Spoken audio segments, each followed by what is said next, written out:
Qué gran gozo es hablar siempre de la palabra de Dios, pero más gozo aún es hablar de la palabra profética, lo que aún no ha ocurrido y que va a suceder prontamente porque está escrito así en nuestras sagradas escrituras.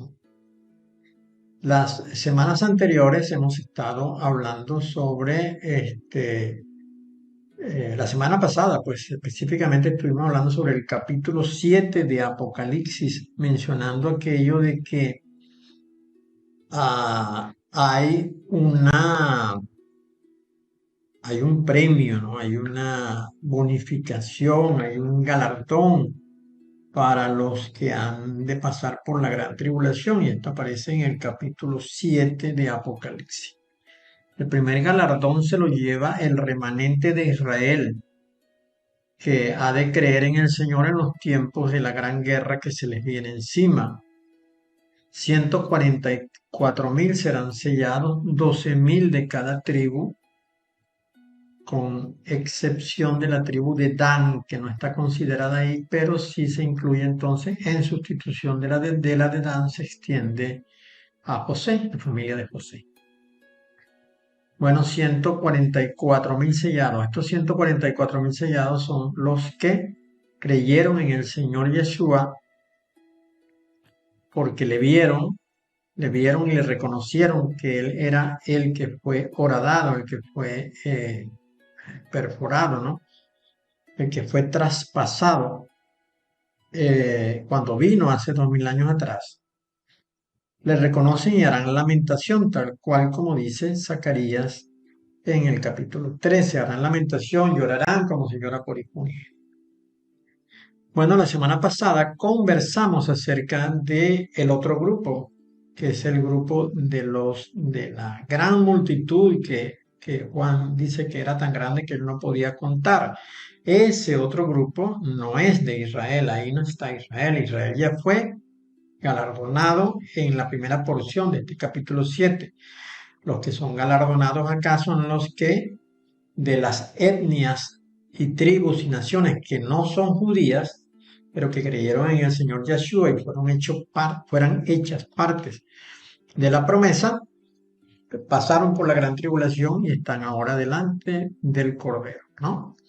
Dice que ese grupo tan grande que vio Juan, el cual nadie podía contar, de todas naciones y tribus y pueblos y lenguas, que estaban delante del trono y en la presencia del Cordero, vestidos de ropas blancas y con palmas en las manos. Yo quisiera invitarle, con respeto a usted que me está escuchando, a que no vayamos tan rápido en esto y consideremos lo que estamos leyendo palabra por palabra.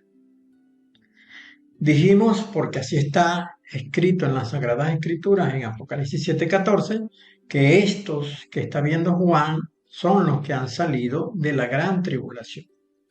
Por eso digo que no vayamos tan rápido y meditemos sobre esto. Este grupo tan grande que está viendo Juan son los que han salido de la gran tribulación. Y aquí no están, como he dicho ya 2 veces anteriormente, no están los judíos. Acá están todas las razas, todas las tribus, todas las etnias, todas las naciones que no son judías de nacimiento. Ahora, en este punto, yo quiero comentar una porción de la palabra del libro que se le atribuye a Enoch, porque tiene una gran concordancia con lo que estamos leyendo acá. Antes de entrar un poco más en este tema, voy a mencionar algo que escribe Enoch en este primer libro, ¿no? Él dice, iniciando este libro, las primeras palabras que Enoch escribe, las primeras palabras, lo primero que aparece en este libro es palabras de bendición, con las que bendijo Enoch a los elegidos justos que vivirán en el día de la tribulación, cuando serán rechazados todos los malvados e impíos, mientras los justos serán salvados. Es interesantísimo que este libro, inmediatamente al iniciar, nos habla de cuál es el propósito del libro, que no es otro sino poner en evidencia lo que ha de ocurrir en el mundo en el final de los tiempos. Entendemos por lo que leemos que todo lo que nos va a decir tiene que ver con la gran tribulación y con los que han de sufrirla, que Enoch llama elegidos y justos. Enoch supo en aquel momento que él dijo, pues él escribió, no hablaré para esta generación, sino para una lejana que está por venir. Es acerca de los elegidos que hablo y a causa de ellos que pronuncio mi oráculo. El único gran santo vendrá desde su morada. Aquí se está refiriendo al Señor Yahshua cuando descienda de los cielos y pise esta tierra, ¿no? Sabemos que la venida del Señor es en dos tiempos, ¿no? La primera para recoger a la iglesia, hacer el juicio y llevarla a los recintos celestiales. Mientras tanto pasa la indignación de Dios, que es cuando Dios va a desatar las 7 copas de la ira. Pero después de esto, entonces el Señor descenderá a la tierra y se establecerá acá para gobernar durante 1000 años con sus santos. Luego continúa Enoc contando lo que él ha visto, que tiene que ver con los escogidos. Él dice, Dios castigará a los ángeles rebeldes y a todos los que se aliaron con ellos. Asimismo destruirá la tierra porque fue la guarida de la maldad de los satanes. Escribe Enoc, el Dios eterno andará sobre la tierra. Está hablando del Señor Yeshua. El Dios eterno andará sobre la tierra, sobre el monte Sinaí aparecerá con su gran ejército. Y esto es lo que dice el capítulo 19 de Apocalipsis, que el Señor vendrá con su ejército. Y surgirá en la fuerza de su poder desde lo alto de los cielos. Y todos los vigilantes llaman, Enoc llama a los ángeles vigilantes. Pero aquí se está refiriendo a los que se rebelaron en contra de Dios. Y todos los vigilantes temblarán y serán castigados en lugares secretos, y todas las extremidades de la tierra se resquebrajarán, y el temor y un gran temblor se apoderarán de ellos hasta los confines de la tierra. Las altas montañas se resquebrajarán y derrumbarán, y las colinas se rebajarán y fundirán como la cera ante la llama, y la tierra se dividirá, y todo lo que está sobre la tierra perecerá, y habrá un juicio sobre todos.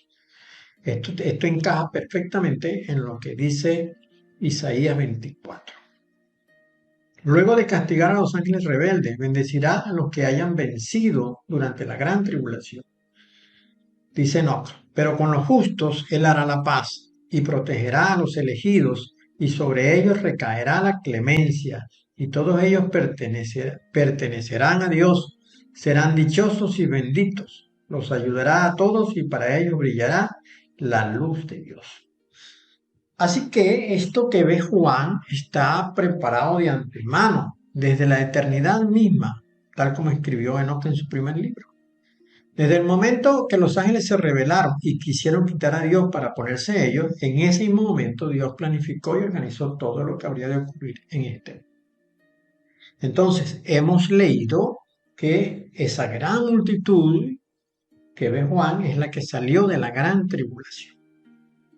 La semana pasada, el viernes 17, dejamos en el aire una pregunta. En este capítulo, en el capítulo 7 de Apocalipsis, acerca de la gran multitud que ve Juan, se muestra un escenario impresionante. Juan está viendo algo realmente impresionante. Juan ve una gran multitud.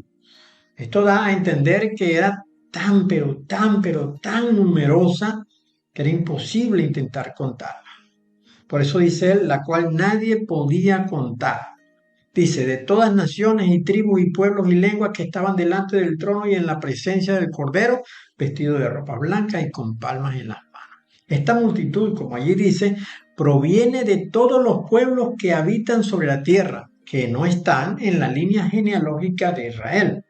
Estos pueblos son, en esencia, pueblos paganos, tal cual como veremos que significa una palabra que se usa acá. La multitud que ve Juan está formada por linajes que no son de Israel. La palabra naciones que usa este texto proviene de la palabra etnos o etnias, ¿no? La palabra etnias nuestra en español proviene de la palabra griega etnos. la cual traducimos directamente como raza, lo cual significa que son gentes que tienen el mismo hábito o costumbre, es decir, una tribu, por ejemplo. Especialmente alguien foráneo, no judío, que usualmente y por implicación sería alguien pagano. También se derivan, de esta palabra se derivan partículas como gente, gentil que viene, gente que viene de gentil, perdón, linaje, nación y pueblo. Quiere decir que lo que está viendo Juan en ese momento son personas que en algún momento fueron considerados paganos porque no pertenecían al linaje de Israel. Recordemos que para Israel siempre ha sido prohibido pues reunirse con las naciones que no pertenecían a su propia raza, ¿no? Los sagrados escritos nos dicen que ellos estaban delante del trono y en la presencia del Cordero, vestidos de ropas blancas y con palmas en las manos. En consecuencia, gente que no es judía está delante de la presencia del Cordero en plan y actitud de adoración. Juan está presenciando esto y entonces uno de los 24 ancianos le pregunta, ¿estos que están vestidos de ropa blanca, quiénes son? ¿Y de dónde han venido? A lo que Juan respondió, Señor, tú lo sabes. Y él le dice a Juan, estos son los que han salido de la gran tribulación y han lavado sus ropas y las han emblanquecido en la sangre del Cordero. Entonces, la pregunta que dejamos la semana pasada era, si estos que están acá son los que han salido de la gran tribulación, y es una multitud enorme de contar, pero la iglesia tradicional evangélica dice que será rescatada antes de pasar por la gran tribulación, entonces, ¿dónde está la iglesia que ha sido rescatada antes de pasar por la gran tribulación en esta enorme multitud que está viendo Juan? Es curioso que esta gran multitud que Juan ve corresponde en su totalidad a los que han salido de la gran tribulación. En esta enorme cantidad de gente no se menciona a los que subieron sin pasar por la gran tribulación. Parece que todos los que están acá estuvieron en el gran sufrimiento, en la gran angustia y no subieron antes. Pero se nos ha enseñado durante años que la iglesia no va a pasar por la gran tribulación, sino que será llevada antes a los lugares celestiales. Entonces, ¿por qué no se menciona acá? ¿Por qué no aparece? Esa es la pregunta, ¿por qué no están acá? La respuesta es que realmente sí está acá. En esta multitud que está viendo Juan está la iglesia, toda la iglesia del Señor está acá. Porque la iglesia es contada entre los que pasaron por la gran tribulación. Porque aquellos que nos dijeron a nosotros de que la iglesia no pasaría por la gran tribulación, no es cierto. No es cierto. La iglesia no va a ascender antes. ¿Por qué? Porque si la iglesia asciende antes, entonces no va a estar entre los que están delante de la presencia del Cordero y le adoran. ¿Por qué? Porque no pasó por la gran tribulación. Si usted, mi hermano, es llevado antes de la gran tribulación, entonces usted no va a estar en este escenario maravilloso y glorioso que ve Juan acá, de una gran multitud imposible de ser contada, que está delante del Cordero, y son los que han pasado por la gran tribulación y lavaron sus ropas en la sangre del Cordero. Esa es la verdad absoluta. La verdad absoluta es que la iglesia sí va a pasar por la gran tribulación y la iglesia sí está acá en este grupo que ve Juan. La iglesia toda completa. Entonces, acá conviene hacernos otra pregunta. Y los que formaron parte de la iglesia y murieron antes de la gran tribulación, es decir, cualquier persona que haya muerto antes del momento en que se produzca la gran tribulación, y resulta que no, porque está muerto, no va a pasar por la gran tribulación, sino que será resucitado y llevado a los cielos. ¿Por qué no son mencionados acá? ¿Por qué no aparecen acá? ¿Por qué no nos dicen, este grupo que está acá son los que fallecieron antes de la gran tribulación? Y este grupo que está acá es la iglesia que fue rescatada antes de la gran tribulación, y estos que están acá de este lado son los que pasaron por la gran tribulación. ¿Por qué no nos dicen eso? Bueno, porque no lo pueden decir, porque todo está allí. Esta pregunta sobre qué ha pasado con los que murieron antes, debemos hacérnosla. Yo creo que es justo que nos la hagamos. Yo creo que Dios espera que nos hagamos esta pregunta. ¿Dónde están los que fallecieron antes de la gran tribulación? ¿Están acá en este grupo? Porque no son mencionados acá en este grupo, no son mencionados. Recordemos que este grupo que está acá son los que están siendo galardonados como consecuencia de su fidelidad a Dios, así como fue galardonado Israel, los 144.000, el remanente santo, así son galardonados estos. Entonces, ¿qué pasó con los que murieron antes? Bueno, alguna vez leyendo primera a los Tesalonicenses, capítulo 4, versículos 16 y 17, tuve meditando sobre este punto, ¿no? Acerca de qué pasa, de qué va a pasar con los que murieron antes de la gran tribulación. En ese momento, leyendo la primera carta a los tesalonicenses, tuve una comprensión diferente de este par de versos, porque al introducirme yo, pues en la investigación esta que estoy hablando, comencé a descubrir, porque a mí me gusta muchísimo investigar el origen de las palabras, cómo fueron escritas en lo más antiguo que yo pueda encontrar, cómo fueron escritas, cuál fue la intención del escritor cuando lo estaba haciendo. Yo no me conformo con leer la Biblia actual y mucho menos una versión moderna de la Biblia que tiene tantos errores. Yo tengo que ir hacia lo más antiguo posible. Esa es mi naturaleza, ¿no? Entonces, es que el problema es que la mayor parte del tiempo uno solo lee, pero no indaga, no investiga. El Señor mandó a algunos fariseos a que investigaran, a que indagaran acerca de lo que ellos mismos enseñaban, ¿no? Porque él le dijo, en esto me parece que está la vida eterna, ¿no? La lectura es buena, sin duda, pero indagar es mucho mejor. Indagar la palabra de Dios, indagar las sagradas escrituras. Entonces lo que descubrí en aquella oportunidad, pues es lo que voy a exponer seguidamente.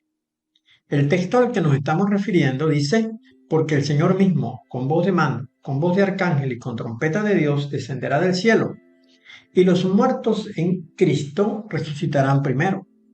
Luego, nosotros, los que vivimos, los que hayamos quedado, seremos arrebatados juntamente con ellos en las nubes para recibir al Señor en el aire, y así estaremos siempre con el Señor.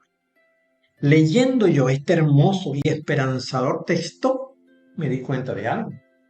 La resurrección y el arrebatamiento no necesariamente tenían que ser eventos inmediatos. Porque eso es lo que entendemos. Entendemos que resucitan los muertos e inmediatamente suben los que están vivos junto con ellos.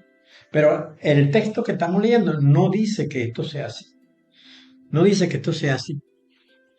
Siempre, pues, hemos creído que cuando los muertos resuciten, ascenderán. Y luego los que están vivos se encontrarán con ellos en las nubes, pues, para ir al encuentro con el Señor. Pero aquí hay algo que debemos meditar, debemos profundizar en lo siguiente. La palabra que aparece aquí arriba dice que los muertos en Cristo resucitarán primero. Y después dice, luego nosotros los que vivimos. Esta partícula es interesante, ¿no? Es interesante. La inmediatez o instantaneidad que le hemos atribuido a este texto quedaría justificada, si la palabra epeíta, que es la que significa luego, es decir, que si en lugar de la palabra epeíta estuviese la palabra kai, que se traduce como i. Es decir, si la acción es instantánea, hubiese quedado mejor, los muertos en Cristo resucitarán y nosotros, los que vivimos, ¿verdad? En lugar de epeíta, kai, para que diga i. Pero epeíta es un adverbio de tiempo y traduce luego, después o después de eso. ¿Sí me voy explicando? La palabra epeíta significa después o después de eso, dando a entender que este evento nunca ocurrirá sin que antes haya sucedido el primero. Eso es lo que quiere decir esto. Lo que introduce Epeíta es la necesidad de que primero exista la resurrección para que luego haya un arrebatamiento. Ahí no está diciendo que es inmediato, lo que está diciendo es primero tiene que ocurrir la resurrección y luego vendrá el arrebatamiento. O lo que es lo mismo, que el arrebatamiento no sucederá sin que antes haya una resurrección. Eso es lo que nos dice la palabra Epeíta. Pero esto, a su vez, hace palpable un nuevo tema. La resurrección en sí misma no implica ascenso a las nubes. En ninguna parte está diciendo ahí que resucitaron y ya subieron y están en las nubes. Para el ascenso se requiere también del arrebatamiento. Es decir, los que resucitan tienen que esperar el arrebatamiento. No resucitan y suben inmediatamente, sino que así como el arrebatamiento necesita que primero haya una resurrección, igualmente la resurrección requiere que haya después un arrebatamiento. Esto es necesario. En consecuencia, los que resuciten deberán esperar el momento del arrebatamiento que, como hemos dicho, no necesariamente es inmediato. Los que están vivos, como dice Pablo, no necesitan resucitar para ascender llegado el momento. Pero los que resuciten sí deben esperar a que sea el instante del ascenso. Y los versos que hemos leído no dicen que es inmediato. Es nuestra interpretación lo que hace que así se entienda. La palabra anistemi traduce lo que en consecuencia confirma la posición asumida de que la resurrección se refiere exclusivamente al acto de despertar de la muerte. La palabra anistemi es despertar. La palabra anistemi queda resumida en la palabra levantarse. Este término no involucra ascenso a las nubes, sino solamente abrir los ojos o salir de la tumba, ¿no? Los muertos en el Mesías volverán del lugar donde han estado desde que durmieron y tomarán un cuerpo para levantarse. Y hasta allí, solamente hasta allí nos alcanza el término anistemi, a levantarse de la tumba. Esta palabra fue usada en Hechos 12:7 cuando Pedro es levantado por el ángel y le dice, bueno, levántate pues porque vas a hacer algo, ¿no? Dice, por lo cual también Pablo la usa en Efesios 5:14 cuando dice, por lo cual, dice, despiértate, tú que duermes y levántate. Esta palabra levántate es anistemi, levántate de los muertos. Es decir, ya no vas a estar muerto, ahora estás vivo. Esto es lo que significa esta palabra, ¿no? Como queda demostrado acá, la palabra anistemi solo da la idea de levantarse de los muertos. Ya no estará más muerto. Ahora, otra palabra, la palabra protón, que fue traducida como primero, es un adverbio superlativo. Es decir, es un caso extremo, como por ejemplo podría ser la palabra pequeñísimo. Cuando haya alguien o algo pequeñísimo, significa que nunca habrá uno más pequeño. Él es el más pequeño de todos, por eso es pequeñísimo. Protón quiere decir primerísimo, con lo cual nos lleva a entender que no habrá otro o ningún acto que vaya primero. Lo que dice Protón es que el levantamiento o la resurrección de los muertos en el ungido, en Cristo, es el primer evento que sucederá. Y el arrebatamiento tendrá que esperar a que ocurra la resurrección. Aquí cobra mucha importancia la partícula epistemi, que significa luego, más tarde o después. El adverbio protón sería redundante al lado del también adverbio de tiempo epistemi. ¿Por qué decir que la resurrección tiene un primerísimo lugar si más adelante se dirá que el arrebatamiento es después? ¿Por qué habría de decir que el arrebatamiento es después de la resurrección si eso queda sobreentendido por la construcción gramatical en el griego? Cuando dice que los muertos en Cristo serán levantados en primerísimo orden, ¿con qué se le compara? ¿Con el arrebatamiento? Pues claro, la explicación a esto está en unas palabras del Señor Yeshua. Él dijo, no os maravilléis de esto, porque vendrá hora cuando todos los que están en los sepulcros oirán su voz. Y los que hicieron lo bueno saldrán a resurrección de vida, mas los que hicieron lo malo a resurrección de condenación. El Señor está hablando acá de la resurrección, pero añade un tono triste y pesimista sobre ese momento, ¿no? Porque no todos serán bendecidos. Algo parecido a esto escribió Daniel en el capítulo 12, en los versículos 1 y 2. Él dice, en aquel tiempo se levantará Miguel, el gran príncipe que está de parte de los hijos de tu pueblo, y será tiempo de angustia, cual nunca fue desde que hubo gente hasta entonces. Pero en aquel tiempo será libertado tu pueblo, todos los que se hallen escritos en el libro. Y muchos de los que duermen en el polvo de la tierra serán despertados, levantados, tal como leímos atrás, unos para vida eterna y otros para vergüenza y confusión perpetua. Por eso es que siempre decimos que la iglesia va a ir a un juicio, ¿no? Porque se va a poner en evidencia quiénes son falsos dentro de la iglesia. Miguel se refiere al arcángel, quien se asume será el que apresará a Satanás, a la bestia y el falso profeta. Pablo también dijo algo parecido. Él dijo, pero esto te confieso, que según el camino que ellos llaman herejía, así sirvo al Dios de mi Padre, creyendo todas las cosas que en la ley y en los profetas están escritas, teniendo esperanza en Dios, la cual ellos también abrigan de que ha de haber resurrección de los muertos, así de justos como de injustos. ¿Ah? ¿Por qué? Porque habrá un juicio para todo esto, ¿no? Pablo coincide con el Señor, y esto es obvio, ¿verdad? Y Daniel en cuanto a que la resurrección es buena y necesaria, pero no asegura plenamente la aprobación. Estos tres textos, aunque aseguran la resurrección, tienen una sensación un tanto pesimista porque dejan ver la posibilidad de que se pueda ser reprobado. Pero estos tres versos contrastan con lo dicho por Pablo en primera a los Tesalonicenses 4, 16 y 17, por el carácter optimista de estos versículos. Estos versículos no hablan de la resurrección de injustos, ni de aquellos que hicieron lo malo para pasar a confusión perpetua. Igual ocurre con 1 Corintios 15, 51, 52. Esta porción es mucho más extensa y ya solamente me quedan 2 minutos de programa, lamentablemente. Pero en esto que viene voy a explicar qué es lo que va a ocurrir. Así que lo voy a dejar aquí y pues pretendo entonces continuar para terminar la semana próxima con el resto.